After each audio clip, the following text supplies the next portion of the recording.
Hello everyone and welcome to this week's video. I wonder what image you hold in your mind of what a successful Christian looks like. It might have a fierce moral focus or be someone showing acts of great kindness like Mother Teresa. It might be a more religious image, someone who knows their Bible backwards, has a quote for every occasion and is undefeatable in argument with the pagan foe. It's quite common for people to sit in church thinking silently that everyone seems better at this than I am.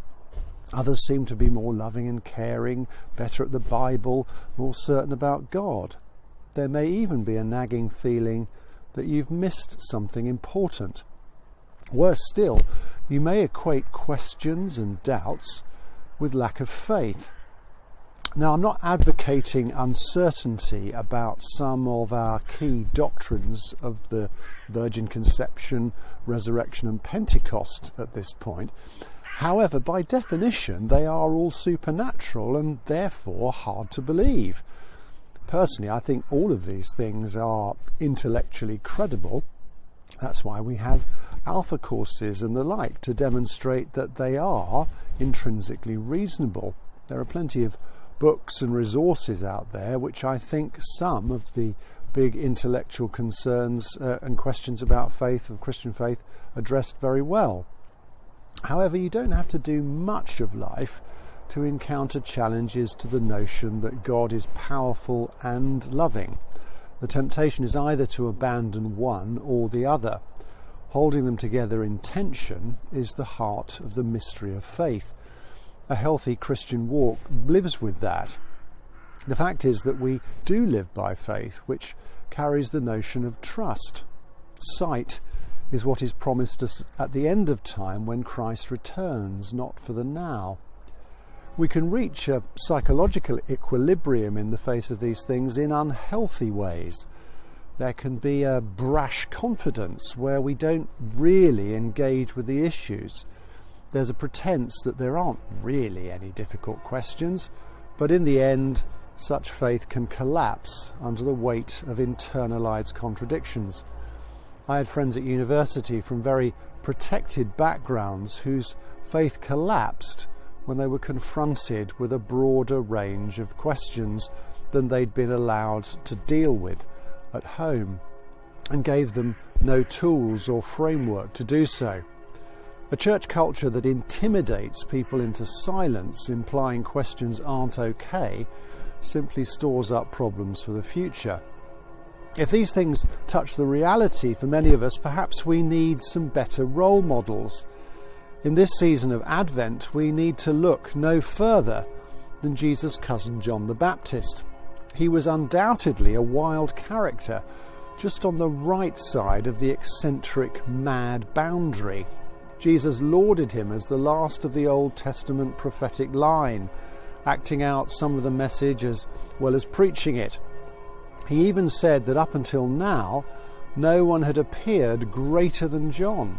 His preaching was impolite at best, but was clearly very effective. Now, so far you may be thinking that he's an odd choice as a role model in the face of the questions I'm raising. But as we look a little deeper, his eccentricity is a comfort. If God can embrace someone so odd into his purposes, there's hope for all of us in all our neurodiversity. Jesus may have lauded him, but he was also realistic. In John chapter 10:41, he says he never performed a miraculous sign. He was not particularly outstanding. He also said the least in the kingdom of heaven is greater than he was. That is a thought to ponder. However, one of the most telling things comes right at the end of John's life while he's languishing in prison. He sends his disciples to interrogate Jesus, who by this stage has established his credentials with extraordinary miracles and astonishing teaching. The question is telling. In Matthew 11 verse 2, he's asking, "Are you the one who was to come, or should we expect someone else?" Even John had doubts and questions, and he saw Jesus' faith face to face. Even a cursory reading of the Bible shows us that all of our great heroes of faith seem to have a lot less problem with asking questions than we seem to. Questioning and pondering is the way in which we grapple with important issues and own them for ourselves. We now live in a time when the majority of people in our country no longer identify as Christian and thus take no notice of authoritative statements from any church, and certainly not from bishops like me. A faith that is big enough to ask questions, enter the marketplace of ideas, and humbly acknowledge our own intellectual frailty is surely more credible than one that sticks its head in the sand or simply shouts louder in the hope that people will listen. I passionately believe the great truths of Christ's incarnation, life, resurrection and future glory will stand such scrutiny. I pray our journey will lead us to similar trust.